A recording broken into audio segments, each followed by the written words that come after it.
Finally, no recipe deck is complete without a dessert. So we're going to make a really simple apple crumble. You're going to need some apples, some butter, brown sugar, cinnamon, and oatmeal. You can also, this is just a rolled oats. You can use quick oats or rolled oats, either way. Rolled oats just take a little bit longer to cook. You'll also need a skillet, small one, which is just fine, and a microwavable bowl to put the ingredients in. I also highly recommend some non-sweet yogurt. You can either use an Icelandic skyr, which I really happen to like because they go right on top, or you can use a Greek yogurt, whip in maybe a little bit of honey to it if you would like.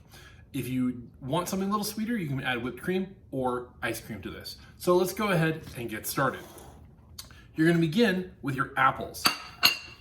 Cut up an apple, as we did earlier.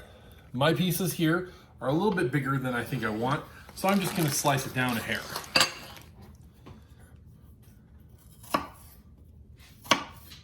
Once you have them cut to whatever size you'd like, just go ahead and throw them in your bowl. Once you have your apple in the bottom of your bowl, you're going to want to add a little bit of sugar, and you can add some cinnamon if you would like.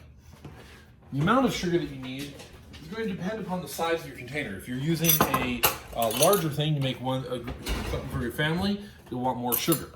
I'm going to just throw in an estimate of 1 teaspoon. Main reason for this is to just help pull some of the water out of your sugar, out of your apples. And I'm gonna add a little bit of cinnamon. Then I'm gonna stir that up.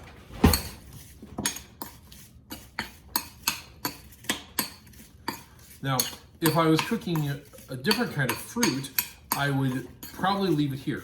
With the apples, however, I am gonna add just a hair bit of water because I'm gonna steam these guys in the microwave. Then go ahead and throw this in the microwave for between 3 and 5 minutes. Set your stove to medium-high and put about 2 to 3 tablespoons of butter in the pan. Go ahead and let it melt.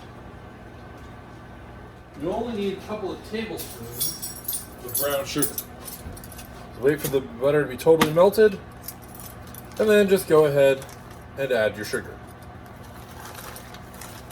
This is a very flexible recipe, so you can just eyeball. That should be good enough.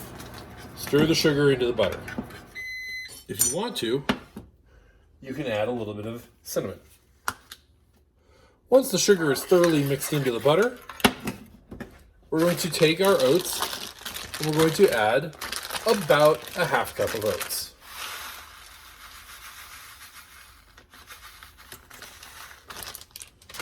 Big handful, half cup, same difference. Again, stir it in so that it's totally coated in the butter.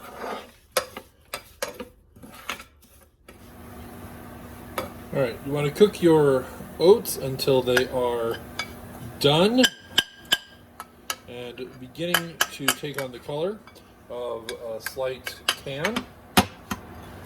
And as soon as your apples are out, go ahead and top your apples with your oatmeal crumble mix. All right, so my apples just came out of the microwave. They're nice and steaming hot. I'm going to just take them and I'm going to top them with my crumble mix.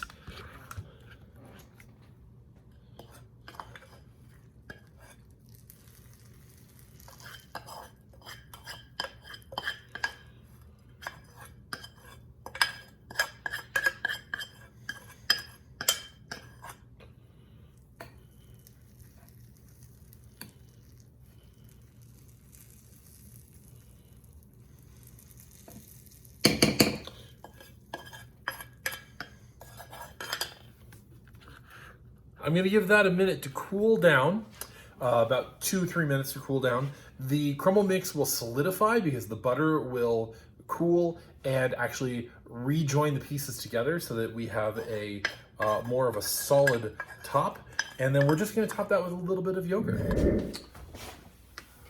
All right, here's the one of the moments of truth on my lasagna. We're going to pull this out because its timer has expired. Take the foil off and then put it back in for another 25 minutes.